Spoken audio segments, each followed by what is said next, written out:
আসসালামু আলাইকুম ওয়া রাহমাতুল্লাহি ওয়া বারাকাতুহু ইন্নাল হামদালিল্লাহ ওয়াসসালাতু ওয়াসসালামু আলা রাসূলিল্লাহ ওয়া আলা আলিহি ওয়া আসহাবিহি আজমাইন ক্বালা আল্লাহু আযজা ওয়া জাল্লা ফিল কুরআনিল আযীম আউযু বিল্লাহি মিনাশ শাইতানির রাজীম বিসমিল্লাহির রাহমানির রাহিম ওয়া ইন্নাকা লাআলা খুলুকিন আযীম সাদাকাল্লাহুল মাওলানাল আযীম ওয়া সাদাকা রাসূলুহুন নবিয়্যুল কারীম وقال النبي صلى الله عليه وسلم بعثت معلما لأتمم مكارم الأخلاق أو كما قال عليه الصلاة والسلام। সুপ্রিয় দর্শক মণ্ডলী, কাছে দূরে, দেশে এবং দেশের বাইরে যে অবস্থান থেকে চোখ রেখেছেন নিউজ 24 এর লাইভ অনুষ্ঠান, আপনাদের প্রিয় অনুষ্ঠান ইসলাম আমরাকে দেখার জন্য সকলকে ধন্যবাদ জানাচ্ছি, মোবারকবাদ জানাচ্ছি। এই অনুষ্ঠানে আল্লাহ পাকের মেহেরবানিতে প্রতিদিন আমরা এখানে গুরুত্বপূর্ণ বিষয় নিয়ে কথা বলে থাকি, প্রশ্নের উত্তর নিয়ে কথা বলে থাকি, যে প্রশ্নগুলো আপনাদের মাধ্যমে আমাদের কাছে আসে। পরিশেষে আল্লাহ পাকের জন্য, আল্লাহ পাকের কাছে আমরা সকলের জন্য দোয়া করি, দেশ ও জাতির জন্য, তামাম জাহানের উম্মতে মুসলিমার জন্য এবং সুখ শান্তি সমৃদ্ধির জন্য দোয়া করে থাকি। আজও ইনশাআল্লাহ তার ব্যতিক্রম হবে না। আপনাদের সকলকে আজকের এই সুন্দর আয়োজনে আমন্ত্রণ জানাচ্ছি। আল্লাহ রাব্বি করিম আমাদেরকে জানিয়ে দিয়েছেন, রাসূল আকরাম সাল্লাল্লাহু আলাইহি সাল্লামের চরিত্র মাধুরী নিয়ে আল্লাহ পাক আয়াত নাযিল করেছেন। হে নবী, আপনাকে উত্তম আদর্শ, উত্তম নমুনা, উত্তম চরিত্র নিয়ে আল্লাহ তাআলা প্রেরণ করেছেন। লা আলা খুলুকিন আযীম, খুলুকে আযীম বলা হয় সর্বোত্তম চরিত্র আল্লাহ তাআলা রাসূলকে দান করেছেন। রাসূল আকরাম সাল্লাল্লাহু আলাইহি সাল্লামের চরিত্র আমাদের জন্য আদর্শ। অন্য আয়াত আল্লাহ তাআলা বলেছেন, লাকাদ কানা লাকুম ফি রাসূলিল্লাহি উসওয়াতুন হাসানা, তোমাদের নবীজির মাঝে তোমাদের জন্য রয়েছে উত্তম আদর্শ। তাদের জন্য যারা পরকালে বিশ্বাসী, যারা আখিরাতে বিশ্বাসী, যারা পরকালে যাবে বিশ্বাসী, যারা আল্লাহ পাকের ফয়সালার উপরে বিশ্বাসী। এই বিষয় নিয়ে আজকে আমরা কথা বলবো।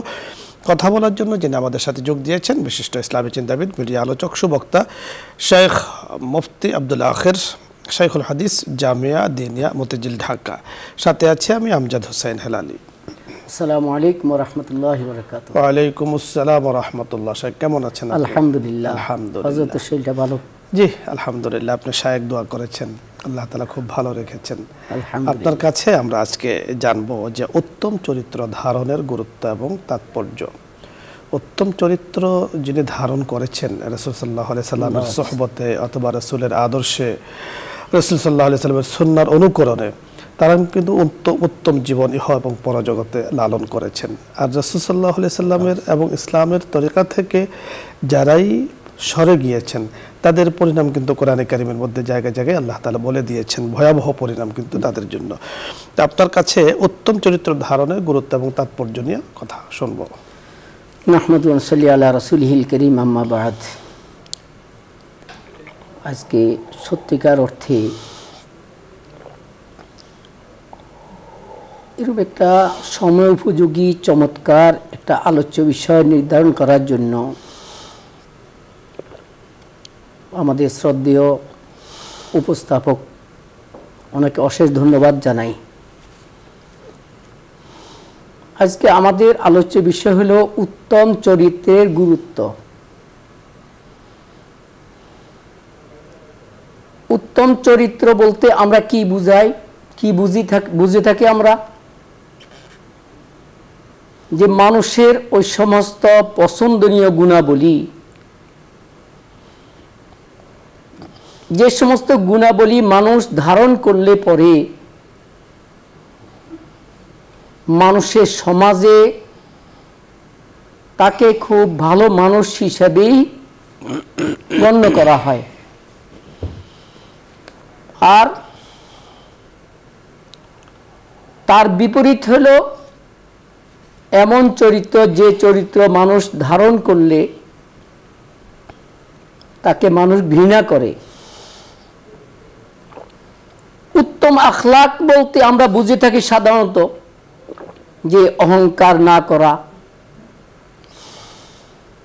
বিনয়ী সিফত এখতিয়ার করা, মা বাবাকে কষ্ট না দেওয়া,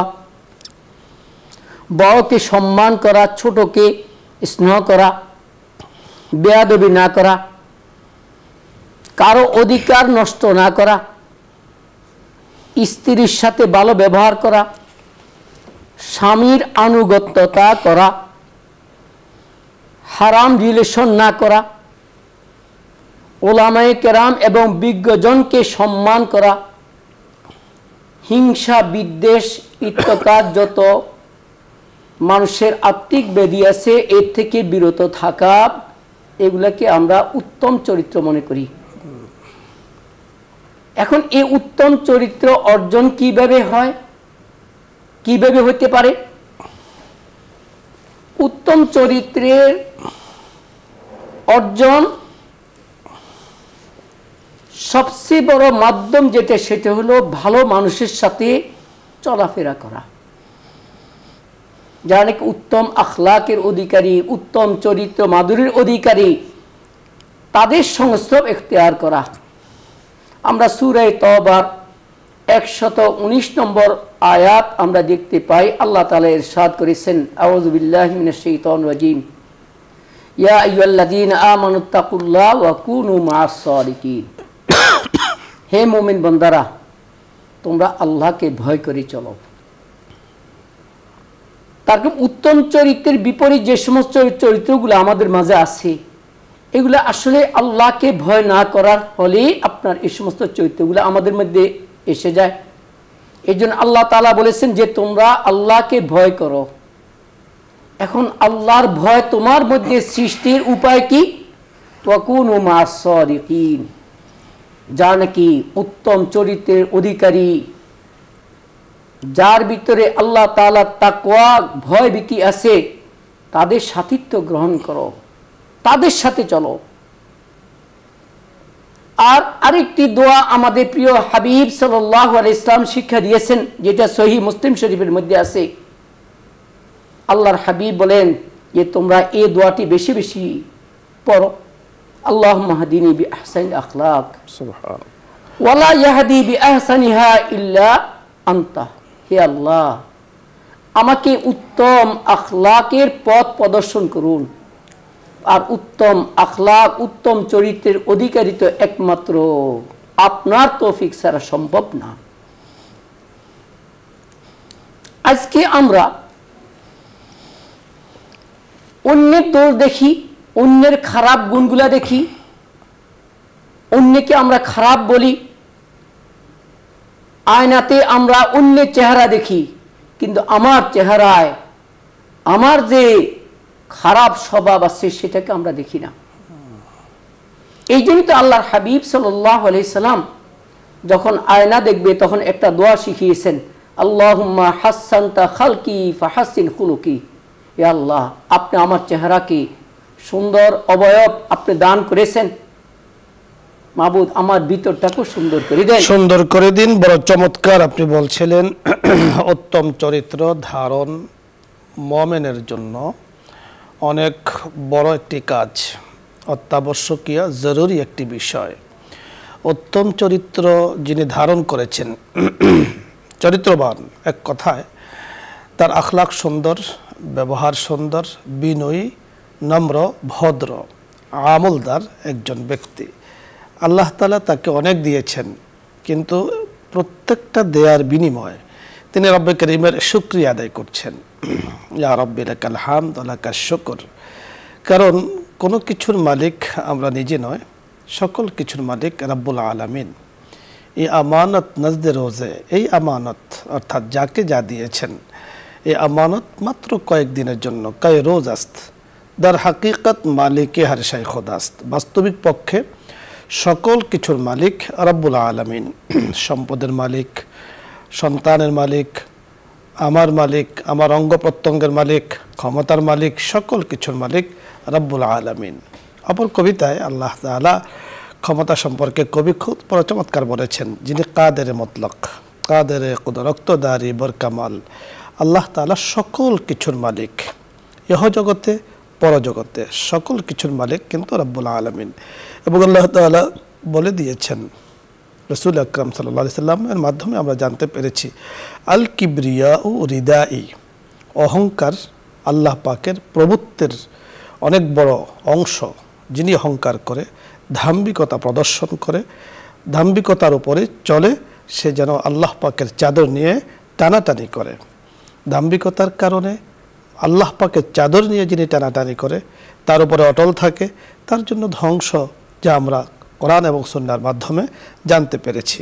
একটি প্রবাদ বাক্য আমরা তো জানি, আমাদের সকলের কাছে প্রসিদ্ধ, অহংকারী পতনের মূল। বিনয়ী মানুষকে বড় বানায়, বিনয়ী উন্নতি অগ্রগতির জন্য অনেক বড় মাধ্যম। আল্লাহ তাআলা আমাদেরকে কথাগুলো বোঝার তৌফিক দান করুন। বিশ্ববরেণ্য কবি বড় চমৎকার বলছিলেন, যার ভিতরে অহংকার আছে সে একটা পর্যায়ে জালেম হয়ে যায়। তো জালেমে মনে করছে যে সে জুলুম করছে, তো তার জুলুমের সময়টা একসময় শেষ হয়ে যায়, কিন্তু তার উপরে যোগ যোগ ধরে লানত, আল্লাহ পাকের অভিশাপ চলতে থাকে। নামানাত সুতমগার ইবদ রোজেগার বামানাত বড় লানতে পায়েদার, সব সময় তার উপরে অভিশাপ চলতে থাকে। আল্লাহ রাব্বি করিম আমাদের সকলকে কথাগুলো বোঝার তৌফিক দান করুন, উন্নত চরিত্র ধারণ করার তৌফিক দান করুন, প্রকৃত অর্থে বিনয়ী হওয়ার তৌফিক দান করুন, এবং ইহ এবং পরজগতে আল্লাহ পাকের কাছে আমরা কল্যাণ চাই। আল্লাহ পাক আমাদের জন্য সে ফয়সালা করুন। আলোচ্য বিষয় নিয়ে যদি আপনাদের কারো কোনো কিছু জানার অথবা বুঝার থাকে, আপনি প্রশ্ন করতে পারেন, অথবা ইসলামের যেই কোনো মাসলা মাসাইল নিয়ে দৈনন্দিন জীবনে মাসলা মাসাইলের প্রয়োজন হয়, যেহেতু মাসলা মাসাইল অনুষ্ঠান, আপনি তা নিয়ে প্রশ্ন করুন, আমরা চেষ্টা করব কথা বলার জন্য। প্রথমে যিনি আছেন, আসসালামু আলাইকুম রহমতুল্লাহ। দর্শক নাম বলে পরিচয় দিয়ে প্রশ্ন করুন। ওয়ালাইকুম সালাম ওয়া রাহমাতুল্লাহি ওয়া বারাকাতুহু। হুজুর ভালো আছেন? জি আলহামদুলিল্লাহ, আল্লাহ তাআলা ভালো রেখেছেন। আমি ধর্মপাড়া সুনামগঞ্জ থেকে ইনোদ বলছিলাম। জি প্রশ্ন করুন। ইসলামের প্রথম ইবাদত কি হুজুর? তিনটা প্রশ্ন হুজুর। 2 নম্বর প্রশ্ন হলো, শেষ বিচারের দিন আল্লাহ রাব্বুল আলামিন কোন আমলের হিসাব প্রথম নেবেন? হ্যাঁ, আর 3 নম্বর প্রশ্ন হলো, আল্লাহ রাব্বুল আলামিনের কাছে সবচেয়ে অধিক প্রিয় আমল কোনটি? জি ধন্যবাদ আপনাকে ইয়ানুস ভাই, তিনটি প্রশ্ন করেছেন। প্রথম প্রশ্ন করেছেন, সর্বপ্রথম ইবাদত কোনটি ছিল? সর্বপ্রথম ইবাদত তো আমরা জানি যে ঈমানের পরে হলো নামাজ। এটা হলো সর্বপ্রথম ইবাদত। আর উনি বলেছেন কিয়ামতের দিন সর্বপ্রথম কিসের হিসাব হবে, সেটাও তো হাদিসে পাকের মধ্যে আল্লাহ রাসূল ইরশাদ করেছেন, আউয়ালু মা ইউহাসাবু বিল আবদু ইয়াউমাল কিয়ামাতিস সালাত। কিয়ামতের দিন আল্লাহ তাআলা সর্বপ্রথম নামাজের হিসাব নেবেন। কাজে নামাজের হিসাবটাই হলো প্রিয় আমল আল্লাহ তাআলার কাছে কোনটি? আহাব্বুল আমাল ইলাল্লাহ আদওয়ামুহা। বিভিন্ন আমলের কথা আছে, একটা তো আপনি যেটা বলেছেন সহিহ বুখারী শরীফে আছে, আহাব্বুল আমাল ইলাল্লাহ আদওয়ামুহা, যে কাজ সদা সর্বদা করা হয় যদিও নাকি কম হয়, এটি আল্লাহর কাছে। আপনি যথার্থ বলেছেন, আল্লাহ পাকের কাছে সবচাইতে প্রিয় আমল কোনটি আপনি জানতে চেয়েছেন, অত্যন্ত গুরুত্বপূর্ণ বিষয়। রাসূল আকরাম সাল্লাল্লাহু আলাইহি ওয়াসাল্লাম আমাদেরকে বলেও দিয়েছেন যে আপনি যেই নেকির কাজ করেন, ভালো কাজ, নামাজ আপনি করেন, নফল ইবাদত আপনি করেন, যেই ইবাদতটাই আমরা করি সেটা কম হোক, কিন্তু নিয়মতান্ত্রিকতার সাথে যেন হয় এবং আল্লাহ পাকের সন্তুষ্টির জন্য হয়, এবং আল্লাহ তাআলা যেইভাবে রাসূল আকরাম সাল্লাল্লাহু আলাইহি ওয়াসাল্লামের মাধ্যমে আমাদেরকে জানিয়ে দিয়েছেন ওইভাবে যেন হয়। সেটা পরিমাণ কমও যদি হয়, আল্লাহ তাআলার কাছে সে আমলটা অনেক অনেক প্রিয়। এছাড়াও হাদিসের পাকের মধ্যে অনেক কথাও আছে। ধন্যবাদ। পরবর্তী দর্শকের কথা আমরা শুনবো। জি আসসালামু আলাইকুম রাহমাতুল্লাহ। আসসালামু আলাইকুম ওয়া রাহমাতুল্লাহ। ওয়ালাইকুম আসসালাম। ভাইজান আমি ব্রাহ্মণবাড়ি থেকে বলছিলাম। জি একটু জোরে বলুন। আমি একটু প্রশ্ন করতে চাই, একটা বিচারের মানে দেখা গেছে যে একজন ব্যক্তি সে ন্যূনতম অপরাধ করছে বা খুব একটা জটিল ভাবে অপরাধ করে নাই, কিন্তু তার বিরুদ্ধে আমি যদি একজন ইসলামিক ধর্মীয় লোক হইয়া বা আমি ভালো একটা আলেম হইয়া তার বিরুদ্ধে অল্প অপরাধে আমি যদি ফাঁসি দাবি করি, আপনাকে আমরা বুঝতে পেরেছি, আপনি শুনতে থাকুন, আমরা কথা বলছি। বুঝতে পেরেছেন আমার কথাগুলো? উনি বলতেছেন কেউ অপরাধ করছে সামান্য, কিন্তু তার জন্য শাস্তি মানে লঘু পাপের জন্য গুরুদণ্ড সাক্ষ্য দেওয়া, সেটা অবশ্যই অন্যায়। আর একটা কথা মনে রাখবেন ভাই, বিচার কিন্তু এখানে শেষ না, আসল বিচার কিন্তু হবে। কাজে কেউ যদি অন্যায় অপরাধ করে হয়তো সাময়িক সে সেরে যাবে, কিন্তু আসল বিচার পরকালও আছে, দুনিয়াতেও। হ্যাঁ যথার্থ আপনি বলেছেন। মিথ্যা সাক্ষ্য দেয়া, মিথ্যা কথা শোনা, মিথ্যা কথা বলা অনেক বড় অপরাধ এবং কবিরা গুনাহ আছে। আকবরুল কাবাইর আল ইশরাক বিল্লাহ ওয়া শাহাদাতুজ জুর, মিথ্যা সাক্ষী দেওয়া সবচেয়ে বড় কবিরা গুনাহ। তো অনেক বড় কবিরা গুনার অন্তর্ভুক্ত মিথ্যা সাক্ষ্য দেওয়া। আপনি বলেছেন যে অমুকে বলেছে, মিথ্যা সাক্ষ্য যিনিই দেন, যেই দেন, অপরাধ তার, তিনি যে পর্যায়ের হন না কেন। মিথ্যা কথা বলা, একজন মানুষ, বড় মানুষ বা উনি মিথ্যা কথা বললে সেটা মিথ্যা হবে না? অবশ্যই সেটা মিথ্যা। যেই মিথ্যা কথা বলুক, মিথ্যা সাক্ষ্য আল্লাহ পাকের কাছে মানদণ্ড হলো তাকওয়ার ভিত্তিতে, আমলের ভিত্তিতে। তো এজন্য যিনি, যদি তার অপরাধ যতটুকু হয় অতটুকুর জন্য অতটুকু হুবহু শাস্তি দেয়া, তাহলে এটা তো ইনসাফ, এটা ইনসাফ।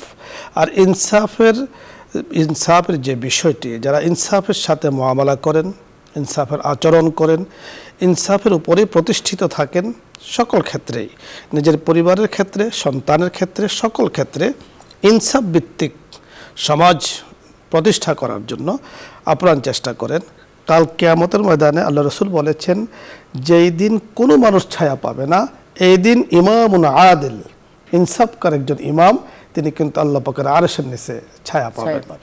এজন্য সব ধরনের মিথ্যা থেকে নিজেদেরকে বিরত রাখা অত্যন্ত জরুরি। আল্লাহ পাক আমাদেরকে বুঝার তৌফিক দান করুন। পরবর্তী দর্শকের কথা আমরা শুনবো। জি, আসসালামু আলাইকুম ওয়া রাহমাতুল্লাহ। ওয়া আলাইকুম আসসালাম ওয়া রাহমাতুল্লাহি ওয়া বারাকাতুহু।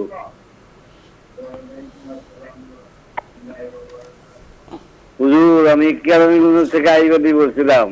জি, আমার দুইটা প্রশ্ন। বলুন। বলুন। একটা হলো সেজদাতে জিমু, এটা কোন দোয়া কারণ পড়তে হতো কিনা, কপাল বাড়িতে কদাল লাগাইতে হইব, এক। জি, এক। দ্বিতীয় প্রশ্ন বলুন। হইলো আমি ব্যবসা করছিলাম মুড়ি বাজার, বুঝছেন? বুঝি নাই, আরেকবার বলুন। আমি ব্যবসা করছিলাম মুড়ি বাজার। এক মহাজনের তো মাল লয়ে আমি পার্টির কাছে বাকি বেচতাম, আবার পার্টিরা আমার নগদ টাকা দিত। হ্যাঁ, জি। তারপরে ওই কিছুদিন মাল বেচা কেনার পরে দিয়া উনি প্রায় 8-10 লাখ টাকা বাকি দিত মহাজনে, আমিও পার্টি করে বাকি দিতাম সেই মালটা।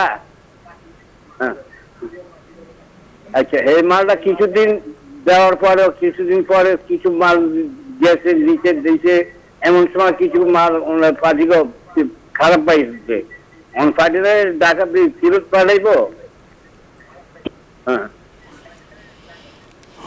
ধন্যবাদ আপনাকে। আপনার দ্বিতীয় প্রশ্নটি আমরা আসলে পরিষ্কার বুঝতে পারিনি, আপনি তো শুনতে থাকুন। প্রথম যে প্রশ্নটি আপনি করেছেন, সেজদা যখন আপনি দেবেন তখন সেজদার মধ্যে কপাল জমিনে ঠেকানো এবং সুন্নাহ পদ্ধতি কি, সেটা আপনার কাছে শুনব। সেজদা করার পদ্ধতিতে হলো 2 হাত, এরপরে কপাল, এরপরে নাক, হাঁটু, 2 পা, 7টা অঙ্গ আপনি সেজদা করে এভাবে করতে হবে। সেজদা করতে হবে বিনা প্রয়োজনে, শুধু নাকের উপরে, বিনা প্রয়োজনে শুধু কপাল ঠেকানো, এটা মাকরুহ বলা হয়েছে, নামাজ নষ্ট হয়ে যায়, সুন্নত পরিপন্থী। আপনি আগে কপাল, পরে নাক, আপনি যখন সেজদা করবেন লাগাবেন, আর যখন উঠবেন তখন আগে নাক উঠাতে হবে, পরে কপাল উঠাতে হবে। এটা সুন্নাহ পদ্ধতি। যে কোনো একটার উপরে নির্ভর করা বা একটার উপরে চাপ দেওয়া, এটা কিন্তু শরআন মাকরুহ বলা হয়েছে, সুন্নাহর খেলাফ বলা হয়েছে। দ্বিতীয় প্রশ্নটি অত্যন্ত গুরুত্বপূর্ণ, ব্যবসায়িক কোনো বিষয় আপনি জানতে চেয়েছেন, আসলে পরিষ্কার আমরা বুঝতে পারিনি, আপনি আরেকবার চেষ্টা করুন। পরবর্তী দর্শকের কথা আমরা শুনবো। জি, আসসালামু আলাইকুম ওয়া রাহমাতুল্লাহ।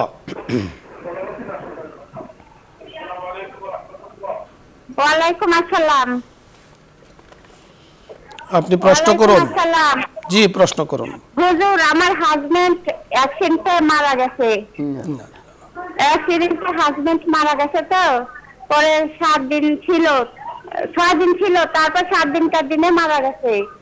তো উনার পোস্টমর্টম করেছিল, তো উনি কি হচ্ছে পোস্টমর্টম করলে অনেকেই বলে যে হচ্ছে ইয়া পায় না, ফুল পায় না, এটা কথাটা কি সত্যি? বুঝতে পেরেছেন। পরের কথাটা বুঝিনি, লাস্টের দিকটা এই কথা কি সত্যি? পোস্টমর্টেম, ধন্যবাদ, আমরা যতটুকু বুঝতে পেরেছি আপনি সম্ভবত জানতে চেয়েছেন যে ওনার স্বামী অ্যাক্সিডেন্ট করেছে, জি, 6-7 দিন পরে মারা 7 দিন পরে মারা গিয়েছে। তো এই মারা যাওয়ার পরে পোস্টমর্টেম হয়েছে, এই মারা যাওয়াটার হুকুম কি? অ্যাক্সিডেন্ট করে মারা গেছে, এটা তো সে শাহাদাতের আপনি সওয়াব পাবে, মর্যাদা পাবে, পাবে, যেহেতু অ্যাক্সিডেন্টে মারা গিয়েছে। সম্ভবত উনি যেটা জানতে চেয়েছেন যে পোস্টমর্টেম যেহেতু করেছে, অনেকে বলেছেন যে ওই মর্যাদাটা পাবেন না। না, এটা ঠিক নয়, মর্যাদা তিনি পাবেন।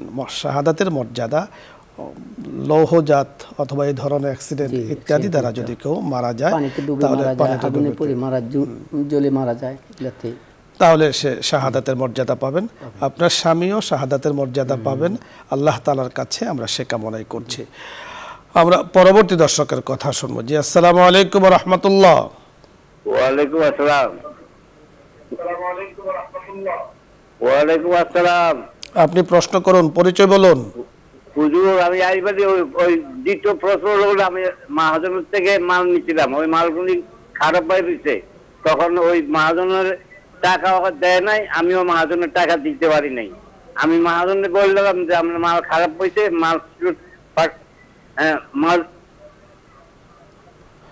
আচ্ছা, আমরা যতটুকু বুঝতে পেরেছি আপনি শুনতে থাকুন, আপনার গুরুত্বপূর্ণ প্রশ্ন সম্ভবত বুঝতে পেরেছেন। আর মাসালাটি হলো যে উনি এক মহাজন থেকে মাল আনেন, একটা পর্যায়ে সম্পর্ক হয়ে গিয়েছে, এখন এক পর্যায়ে মহাজনও অনেক টাকা বাকিতে ওনাকে মাল দেন। তো একটা মাল দিয়েছেন হয়তো বা যে মালটা খারাপ, তো এই মালটা খারাপ, এখন মহাজন তো পুরো টাকাই পান, এখন উনি খারাপ পেয়েছেন, এখন ওনার কি করণীয়? মহাজনকে মাল ফেরত দিবেন না টাকা দিবেন, কি করবেন? শরীয়তের মাসলা তো হচ্ছে মাল ফেরত দিবে, তার যেভাবে তাকে যে ধরনের মাল দেওয়ার কথা, সে ওই মানের যদি মাল না দেয়, শরীয়তের কথা হলো যে এটা আপনি ফেরত দেওয়ার অধিকার আপনার আছে, যে ক্রেতা তার অধিকার আছে। দেখুন, ব্যবসা করা নবী সাল্লাল্লাহু আলাইহি সাল্লামের সুন্নাহ, আল্লাহ রাসূল সাল্লাল্লাহু আলাইহি সাল্লাম ব্যবসা করেছেন, আমাদের আইমে মুজতাহিদিন ইমাম আবু হানিফা রাহমাতুল্লাহ আলাইহি ব্যবসা করেছেন, এবং উনি কাপড়ের ব্যবসা করেছেন। তো কোনো কাপড়ে যদি কোনো ত্রুটি থাকতো, তাহলে উনি বলে দিতেন যে আমার এই কাপড়ে একটা ছিদ্র আছে, একটু ছিঁড়া আছে, একটু সমস্যা আছে, এটাকে বলা হয় কাপড়ের জন্য আইব, সেটা তিনি বলে দিতেন। এখন আপনি হয়তোবা আপনার মহাজন এই ধরনের বলেন নাই, উনি কিছুই বলেন নাই, বিশ্বাসের উপরে অনেকগুলো মাল পাঠিয়ে দিয়েছেন, আপনি নিয়েছেন। এখন আপনাদের মাঝে ব্যবসার মধ্যে কিছু নিয়ম আছে, খেয়ারে আইব, খেয়ারে রুয়াত, খেয়ারে শর্ত। অর্থাৎ এই ধরনের শর্ত, খেয়ারে রুয়াত, যে মাল দেখার পরে আপনি ফেরত দিবেন, এই ধরনের শর্ত আপনাদের মধ্যে আছে কিনা। যদি সেটা থেকে থাকে তাহলে তো সেটা আপনি ফেরত দিবেন ওই সময়ের মধ্যে। খেয়ারে রুয়াতের আবার সময় অনেক দিন নয়, 3 দিন সর্বোচ্চ থাকে, আপনি এর মধ্যে ফেরত দিবেন। যদি এই ধরনের কোনো শর্ত না থাকে, আস্থার উপরে থাকে, তাহলে ওনার উপরে যেমন আপনি বিশ্বাস করেছেন, উনিও আপনার উপরে বিশ্বাস করেছেন, বিশ্বাসের উপরে কিন্তু আপনাদের লেনদেনটা চলছে। এই কারণে যখনই মালটা আপনি খারাপ পেয়েছেন, তখন সাথে সাথে ওনাকে জানাবেন, ওনাকে সেটাকে, বর্তমানে তো জানানোটা খুব কঠিন বিষয় না, মোবাইলের মাধ্যমেও কিন্তু সেটা জানানো যায়, দেখানো যায়, সেটা আপনি করছেন কিনা। সেটাও যদি না করেন, আপনি মুখে বলেন, আপনার মুখের কথার উপরে যদি উনি আস্থা রাখেন আলহামদুলিল্লাহ, যদি আস্থা না রাখেন তাহলে কিন্তু এখানে যিনি মহাজন, ওনাকে কিন্তু আপনি পাকড়াও করতে পারবেন না, বা ওনাকে করতে পারবেন না, কারণ আপনি জানানো নাই, বলানো নাই, মাল আপনি ফেরতও দেন নাই, সকল কিছু শেষের পরে আপনি বলছেন যে মালটা একটু ত্রুটি ছিল, এটা কিন্তু গ্রহণযোগ্য না, গ্রহণীয় না। আপনি সকল কাজ করার পরে যদি তখন মহাজন আপনাকে বিশ্বাস করে, তাহলে কিন্তু ঠিক আছে। দেখুন, ব্যবসা কাকে বলা হয়? আল বাইউ মুবাদালাতুল মাল বিল মাল আলা ওয়াজহিত তিজারা, আলা ওয়াজহিত বিত্তারাজি, যে পরস্পর দুইজন মিলে বায়ে এবং মুশতারি, ক্রেতা এবং বিক্রেতা মিলে ব্যবসা করবে। এই ব্যবসাটার মধ্যে উভয়জনের সন্তুষ্টি লাগবে। বিবাদ, বিসম্বাদ, ঝগড়ার যদি কোনো জায়গাতে আশঙ্কা থাকে, সেটাকে শরীয়ত কিন্তু নাজায়েজ বলছে, যে কোনো ধরনের ঝগড়াঝাটি কিন্তু হতে পারবে না, তার থেকে নিজেকে বিরত রাখতে হবে। ধন্যবাদ। পরবর্তী দর্শকের কথা আমরা শুনবো। জি, আসসালামু আলাইকুম ওয়া রাহমাতুল্লাহ। ওয়ালাইকুম আসসালাম। আপনি প্রশ্ন করুন। হ্যাঁ হুজুর, অত্যধিক রাগের কারণে অনেক ক্ষতিগ্রস্ত হয়ে যায়। অতি রাগ ভালো নয়। ধন্যবাদ আপনাকে। আপনি নিজে বুঝতে পারছেন আপনার রাগ অনেক বেশি, তো রাগটা কেন হচ্ছে এবং রাগ দমনের উপায় কি সেটা আমরা আপনাকে জানিয়ে দিচ্ছি। জি জি জি, রাগটা তো অনেক খারাপ। এক সাহাবী, সে অনেক রাগী মানুষ, আল্লাহর হাবিব সাল্লাল্লাহু আলাইহি ইসলামের কাছে আসছে, আয়সা বলে আউসিনি, হুজুর আমাকে একটু ওসিয়ত করুন, আমাকে একটু মানে উপদেশ দিন। হুজুর বলছেন লা তাগজাব, রাগ করো না। ফাকার আর মেরা রান, বারবার বলতেছেন, সববার হুজুর বলছে তুমি রাগ করো না, রাগ করো না। আমাদের একটা আরবিতে একটা মহারা আছে যে আউয়াল গযাবি জুনুনুন ওয়া আখিরুহু নাদামুন, রাগের সূচনা হয় পাগলামি দিয়ে আর শেষ হয় লজ্জা দিয়ে। এই জন্য আমাদের রাগ এটা খারাপ জিনিস। এখন রাগ দমন করবেন কিভাবে? সহিহ বুখারী শরীফ জিলদে সানির কিতাবুল আদবের মধ্যে আছে যে দুই সাহাবী ঝগড়া করতেছেন, একজনে খুব উত্তেজিত। আল্লাহর হাবিব সাল্লাল্লাহু আলাইহি ইসলাম বলেছেন যে তার মধ্যে যে রাগ আসছে এটা তো শয়তানে আপনাকে তাকে উত্তেজিত করছে। কয় তার এই রাগটা নির্মূলের জন্য আমার কাছে একটা ওষুধ আছে। সেটা হলো কি, সে রাগ যখন ওঠে সাথে সাথে বলবে আউযু বিল্লাহি মিনাশ শাইতানির রাজিম, অথবা সে মনে করেন দাঁড়ানো আছে বসে যাবে, বসে আছে শুয়ে যাবে। এগুলো রাগ দমনের আপনার কি মাধ্যম। এই জন্য আপনার যখন রাগ আসে আপনি আউযু বিল্লাহি মিনাশ শাইতানির রাজিম এটা বেশি বেশি পড়েন। আর যে অবস্থায় আছেন ওই অবস্থা থেকে আপনি পরিবর্তন করেন, দাঁড়ায় আছেন বা বসে পড়েন, বসে আছেন শুয়ে পড়েন, দেখবেন আপনার রাগ আপনাকে ঠান্ডা হয়ে যাবে। যথার্থ আপনি বলেছেন। আরেকটি ফর্মুলা রাগ দমনের, বুজুর্গানে দিন বলেছেন, আপনি ওযু করে নেবেন। জি, আপনি যে অবস্থায় থাকেন সাথে সাথে স্থান পরিবর্তন করে ওযু করে নেবেন। পানির প্রভাব হলো ঠান্ডা, আর রাগের প্রভাব হলো গরম। গরমকে দূর করতে হয় নরম দিয়ে, ঠান্ডা দিয়ে। তো আপনি ঠান্ডা যখন ব্যবহার করবেন অটো কিন্তু আপনার রাগটা প্রশমিত হয়ে যাবে। আরেকটি বিষয় আপনাকে সবসময় মনে রাখতে হবে যে আপনি রাগ কার উপরে করছেন। নিশ্চয়ই আপনার থেকে যিনি বড় তার উপরে করছেন না, আপনার থেকে যিনি ছোট তার উপরে করছেন। আপনার সন্তানের উপরে অথবা স্বামীর উপরে অভিমান করে অথবা কারোর উপরে আপনি রাগ করছেন। রাগটা আপনার কেন আসে? রাগটা একটা পর্যায়ে আছে যার উপরে রাগ আপনি খাটাতে পারেন তার উপরে রাগ হয়, যার উপরে খাটাতে পারেন না তার উপরে আপনার রাগ আসবে না কখনো। হ্যাঁ, কেন আসবে না? এই জন্য আসবে না, আপনি খাটাতে পারছেন না, কেন আসবে? আপনি মনে করবেন যে রাগটা আপনি করছেন একজনের উপরে, তো ঠিক হুবহু এই রাগ যদি আপনার উপরে করা হয় আপনি সহ্য করতে পারবেন? নিঃসন্দেহে পারবেন না। তো আপনি যেহেতু সহ্য করতে পারছেন না, আপনারটাও আরেকজন সহ্য করতে পারছে না। এই বিষয়টিকে যদি এইভাবে আপনি বিচার করেন তাহলে রাগ কিন্তু আপনার কমে যাবে এবং আপনি মনে করবেন যে আল্লাহর সবচাইতে আল্লাহ তাআলার যে যত মাখলুকাত বানিয়েছেন, আমি গুনাহগার বান্দা, আল্লাহ পাকের আমাকে বানিয়েছেন, পছন্দ করেছেন, আল্লাহ তাআলা আমাকে মাফ করবেন, আমি তো সেটা নিয়ে ব্যস্ত থাকবো। হ্যাঁ, নিজেকে বিনয়ী, তাওয়াজু, অহংকার মুক্ত যখন আপনি থাকবেন তখন কিন্তু আপনার ভেতরে রাগটা প্রশমিত হয়ে যাবে। রাগের প্রভাব অহংকার থেকে আসে। অহংকার, তাকাব্বুর যখন মানুষের ভেতরে বেশি থাকে, ধাম্বিকতা বেশি থাকে, জেদ বেশি থাকে, তখন জেদটা বেশি হয়।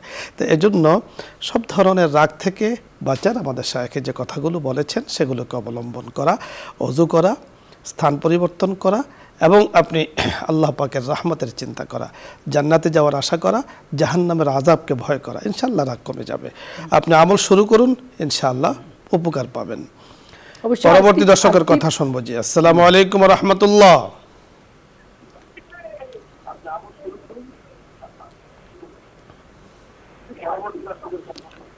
দর্শক শুনতে পাচ্ছেন, প্রশ্ন করুন। ওয়ালাইকুম আসসালাম ওয়া রাহমাতুল্লাহি ওয়া বারাকাতুহু। হুজুর, এখন ফজরের নামাজের টাইম কয়টা পর্যন্ত থাকে? ইশরাকের নামাজের সময়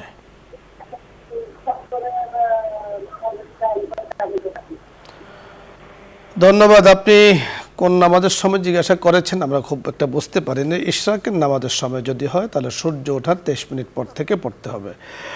অন্য কোনো নামাজ সম্পর্কে যদি আপনার প্রশ্ন থাকে আরেকদিন প্রশ্ন করুন। পরবর্তী দর্শকের কথা শুনবো। জি, আসসালামু আলাইকুম ওয়া রাহমাতুল্লাহ। আসসালামু আলাইকুম। ওয়া আলাইকুম আসসালাম ওয়া রাহমাতুল্লাহ। হুজুর কেমন আছেন? আলহামদুলিল্লাহ, আল্লাহ তাআলা ভালো রেখেছেন। হুজুর, আমার দুইটা প্রশ্ন ছিল। জি বলুন। তাহাজ্জুদ নামাজ পর মানে তাহাজ্জুদ নামাজ পড়ার জন্য ওযু করে আসে, 10 বার করি, কিছু তাসবিহ পড়ি আমি। আল্লাহু আকবার 10 বার, আলহামদুলিল্লাহ 10 বার, সুবহানাল্লাহি ওয়া বিহামদিহি 10 বার, আস্তাগফিরুল্লাহ 10 বার, লা ইলাহা ইল্লাল্লাহু মুহাম্মাদুর রাসূলুল্লাহ 10 বার। তারপরে আল্লাহুম্মা ইন্নী আউযু বিকা মিন দাইকিদ দুনিয়া ওয়া মিন দাইকি ইয়াউমিল কিয়ামা। মানে এটা এক বইয়ে পাইছি আমি, কোনো হাদিস বা কোরআনে নাই। তারপরে আমাকে এক আপা দিয়েছে, সেটা আমরা বুঝতে পেরেছি আপনি যে আমলগুলো করছেন। ঠিক আছে, আমলগুলো করুন, কোনো সমস্যা নেই। দ্বিতীয় প্রশ্ন বলতে পারেন। লাইন কেটে গিয়েছে, পরবর্তী দর্শকের কথা শুনবো। জি, আসসালামু আলাইকুম ওয়া রাহমাতুল্লাহ। ওয়ালাইকুম আসসালাম। ওয়ালাইকুম আসসালাম। আপনি প্রশ্ন করুন। জি, আমি বলতেছি হুজুর, আমার আম্মা ওই নামাজ সূরা কালাম পারে না, আবার শিখাই দিলেও মনে থাকে না, এখন তার করণীয় কি? আর আমি অনেক সময় নামাজে দাঁড়াইলেন ওযু নষ্ট হয়ে যায়, তখন কি তায়াম্মুম করে নামাজ ওই সময় পড়া যাবে না, আবার পুনরায় ওযু করে নামাজ পড়তে হবে? জি, দুটো বিষয় আলোক আপনি জানতে চেয়েছেন, আমরা কথা বলছি, বুঝতে পেরেছেন। একটা হলো ওনার আম্মা সূরা কেরাত সহি শুদ্ধভাবে পড়তে পারে না, এরপরে মনেও থাকে না। এটার জন্য চেষ্টা চালিয়ে যাবে, যে যে সূরা মনে আসে এই সূরাগুলোই আপনি কী করবে, পড়তে থাকবে। এরপর যখন নাকি মনে করেন কয়েকটা সূরা মুখস্থ হয়ে যায়, এরপরে আগে যেটা আগের সেটা, এরপরেরটা পরেরটা, এইভাবে আম্মাকে শিখিয়ে দেবেন। তবে এই কাজ কিন্তু করা যাবে না যে আম্মাকে নামাজে দাঁড় করিয়েছেন, আপনি বাহির থেকে সূরা ওনাকে বলছেন আর উনি নামাজে পড়ছে, এটা কিন্তু জায়েজ নেই, এভাবে নামাজ হয় না। আরেকটি প্রশ্ন করছেন যে উনার ওযু নষ্ট হয়ে যায় নামাজের ভিতর, তাহলে কি তায়াম্মুম করতে পারবেন? না, সেটাও হবে না। আপনি ওযু আপনি কি করতে হবে। আর যদি তার এটা যদি রোগে পরিণত হয়ে যায়, সারাক্ষণ তার ওযু নষ্ট হইতেছে, হইতেছে, তাহলে সেটা ওযুর সে ভিন্ন কথা, মনে হয় ওই পর্যায়ে না, মাঝে মাঝে ওযু নষ্ট হয়ে যেতে পারে, তো তাহলে ওযু করাই নিবে ওনাকে, তায়াম্মুম করা যাবে না। তায়াম্মুম করার কোনো সুরত কিন্তু নেই এই সুরতে।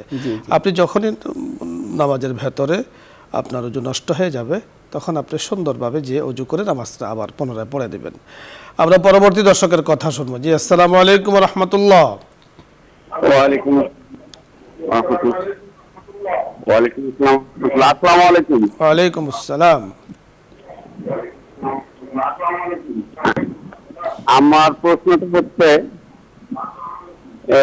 আমি টিভির ভলিউম কমিয়ে প্রশ্ন করুন। আচ্ছা, আমি অনেক টাকা পয়সা জুয়া খেলে নষ্ট করছি। আমাদের বাসা হচ্ছে কুড়িগ্রাম, ভোলামারি থানা, জেলা কুড়িগ্রাম, রংপুর বিভাগ। আমি অনেক টাকা পয়সা জুয়া খেলে নষ্ট করছি, যে এত পরিমাণ নষ্ট করছি, আমি যে সেটা এখন শোধ করব, ঋণ আমার এত পরিমাণ হয়ে গেছে, আমার জায়গা জমি বাড়ি বিক্রি করলেও সেই ঋণটা আমি শোধ করতে পারতেছি না, এবং প্রতিনিয়ত মানুষকে মিথ্যা কথা বলা লাগতেছে। আর আমার মানে হয়তো এইভাবে একদম ঠিক করলে আমি এলাকায় থাকতে পারবো না। আমি অনেক অনুতপ্ত হয়েছি, মানে এখন আমার কিছু করার আছে কিনা। এর মধ্যে আমার আরো কিছু হয়ে গেছে, যে আমার বউ ডিভোর্স হয়ে গেছে একটা, পরবর্তীতে আরেকটা বিয়ে করছি। আচ্ছা, ধন্যবাদ, আমরা বুঝতে পেরেছি, ধন্যবাদ। আপনি শুনতে থাকুন। আপনি যে কোনো কারণে অনেক ঋণ হয়ে গিয়েছেন, আপনি তার ব্যাখ্যা কারণ বলছেন। ঋণ যে কারণে হন, আপনার নিজের কারণে হোক, আপনার পরিবারের কারণে হোক, ঋণটা আপনার উপরে কিনা। তো এখন ওনার জানার বিষয় হলো যে উনি ঋণী হয়ে গিয়েছেন, ওনাকে মাঝে মাঝে মিথ্যা কথা বলতে হয়। তো এই জন্য মিথ্যা কথা বলতে হয়। এখন এই জন্য মিথ্যা কথা বলাটা ওনার জন্য জায়েজ আছে কিনা? ঠিক হবে না ওনার জন্য। মিথ্যা তো মিথ্যা, মিথ্যা সর্ব অবস্থায় মিথ্যা। মিথ্যা কথা বলা আসলে আপনার জন্য উচিত নয়। আর আপনি যেমনটি বলছেন যে ওই কারণে ঋণ, আপনি হিকমত অবলম্বন করতে পারেন। শরীয়ত আপনার জন্য হিকমতের সুযোগ দিয়েছে, মিথ্যার কোনো সুযোগ কিন্তু আপনার জন্য নেই, কারোর জন্য মিথ্যার সুযোগ নেই। মিথ্যাই, আপনি যেইভাবে বলুন না কেন, মিথ্যাকে সত্য রূপ ধারণ করা যায় না। আপনি আল্লাহ তাআলার কাছে দোয়া করুন, আল্লাহুম্মা ইন্না নাউযু বিকা মিনাল মা'সামি ওয়াল মাগরাম। ছোট্ট একটি দোয়া, আল্লাহুম্মা ইন্না নাউযু বিকা মিনাল মা'সামি ওয়াল মাগরাম। এই দোয়াটা করতে থাকুন। আর আপনার সাধ্য অনুযায়ী আপনি দান করতে থাকুন, যতটুকু আছে অল্প অল্প দান করুন, তাহলে আল্লাহ তাআলা আপনাকে অভাব দূর করে দেবেন, ঋণ পরিশোধের ব্যবস্থা করে দেবেন। মুফতি সাহেব, ধন্যবাদ আপনাকে, সুন্দর আলোচনা আজকে আপনাদের অনুষ্ঠানে আপনি আমাদের জন্য উপহার দিয়েছেন, আমরা উপকৃত হয়েছি, আপনাকে ধন্যবাদ। দর্শক মণ্ডলী, আজকে অনেকগুলো বিষয় নিয়ে আমরা কথা বলেছি। সুন্দর চরিত্র, উত্তম চরিত্র ধারণের গুরুত্ব, তাৎপর্য নিয়ে আমরা কথা বলছিলাম। চরিত্রবান মানুষকে জগৎবাসীও পছন্দ করে, আল্লাহ রাব্বে কারিমও তাকে পছন্দ করেন। আল্লাহ পাকের নৈকট্যতা অর্জন করা যায়। বহুত বড় এক সাহাবী রাসূল আকরাম সাল্লাল্লাহু আলাইহি সাল্লাম তার সম্পর্কে অনেক বড় অনেক শুভ সংবাদ দিয়েছিলেন, ভালোর শুভ সংবাদ দিয়েছিলেন। সাহাবায়ে কেরাম রিদওয়ানুল্লাহি আলাইহিম আজমাইন ওনার থেকে জানতে চেয়েছেন। উনি তখন বলেছেন যে আল্লাহ তাআলার জন্য, সন্তুষ্টির জন্যই উনি ইবাদত করে থাকেন। আল্লাহ পাক আমাদের সকলকে কথাগুলো বোঝার তৌফিক দান করুন। সকলে ভালো থাকুন। আগামী দিন বিকেল 5টায় চোখ রাখুন নিউজ 24-এর পর্দায় ইসলাম আমরা অনুষ্ঠানটি দেখার জন্য। আশাবাদ ব্যক্ত করে আজকের মতো বিদায় নিচ্ছি। আসসালামু আলাইকুম ওয়া রাহমাতুল্লাহি ওয়া বারাকাতুহু। দোয়া হবে, দরুদ ইস্তিগফার পাঠ করি। اللهم صل على سيدنا ونبينا وشفيعنا وحبيبنا مولانا محمد صلى الله عليه وعلى آله وأصحابه وبارك وسلم. استغفر الله ربي من كل ذنب وأتوب إليه. لا حول ولا قوة إلا بالله العلي العظيم.